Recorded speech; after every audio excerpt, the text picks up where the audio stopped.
தேவ நற்கருணை கொண்டு போகிற குருவானவருக்கு ஒருவன் உதவி செய்ததினால் அவனுக்கு கிடைத்த அற்புதம். ஜெர்மனியில் ஹாப்சபுர்கு என்ற பிரதேசத்தின் அதிபதியாகிய ருதல்ஃப் என்பவர் ஒரு நாள் காட்டில் வேட்டையாடுகிற போது ஒரு குருவானவர் மரணப்படுக்கையில் இருந்த ஒருவனுக்கு தேவ நற்கருணை எடுத்துக்கொண்டு அந்த காட்டு வழியாக கால்நடையாய் போனார்.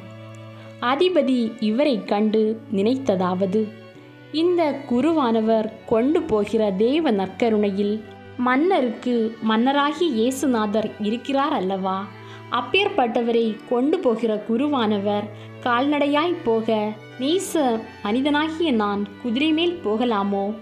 இது நியாயமல்ல என்று நினைத்து குதிரையை விட்டு இறங்கி அந்த குருவானவரை தன் குதிரை மேல் ஏறி போக சொல்லி மன்றாடினான்.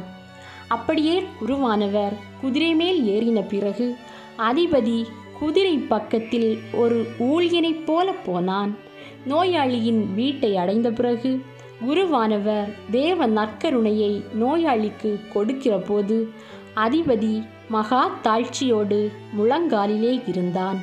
பிறகு அதிபதி குருவானவரை மறுபடியும் குதிரை மேல் ஏறச் சொல்லி நீரும் சகதியுமுள்ள அந்த பாதையிலே கால்நடையாய் நடந்து அவருடைய கோயில் வரையில் கூடவே போனான். அங்கே போன பிறகு அதிபதி தன் குதிரையை காண்பித்து, இந்த குதிரை அரசர்களுக்கெல்லாம் அரசராகிய இயேசுநாதரை சுமந்ததினால் இந்த குதிரையின் மேல் நான் ஏற தகுதியற்றவன் என்று சொல்லி அந்த குதிரையை கோவிலுக்கு கொடுத்து விட்டான். குருவானவர் இந்த அதிபதியின் விசுவாசத்தை கண்டு தேவ நற்கருணையை குறித்து, நீர் இன்று செய்த புண்ணியத்தினால் உமக்கு இயேசுநாதர் அதிக பாக்கியம் கொடுப்பார் என்றார். பிறகு ஒரு புண்ணியவதி அந்த அதிபதியை பார்த்து, நீர் தாழ்ச்சியோடு தேவ நற்கருணைக்கு மகிமை செலுத்தினதற்காக உமக்கும் உமது குடும்பத்தினருக்கும் தேவ நற்கருணையில் இருக்கிற ஆண்டவர் மிகுந்த வெகுமானமும் பாக்கியமும் கொடுப்பார் என்றாள். அவ்வண்ணமே இந்த அதிபதிக்கு ரோமை சக்கரவர்த்தி என்கிற பெரிய பட்டம் வந்தது.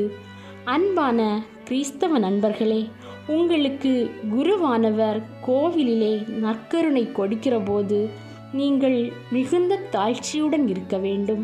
தேவ நற்கருணையில் பக்தி இல்லாத சில பேர்கள் அந்த சமயத்திலேயே முழங்காலில் இராமல் பட்டமரம் போல் நின்று கொண்டும் உட்கார்ந்து கொண்டும் பயமில்லாமல் பேசி சிரித்து கொண்டும் இருக்கிறார்கள். நீங்கள் தேவ நற்கருணைக்கு எவ்வளவு தாழ்ச்சியுள்ள ஊழியம் செய்வீர்களோ இறைமகன் அவ்வளவு வெகுமானமும் பாக்கியமும் உங்களுக்கு கொடுப்பார்.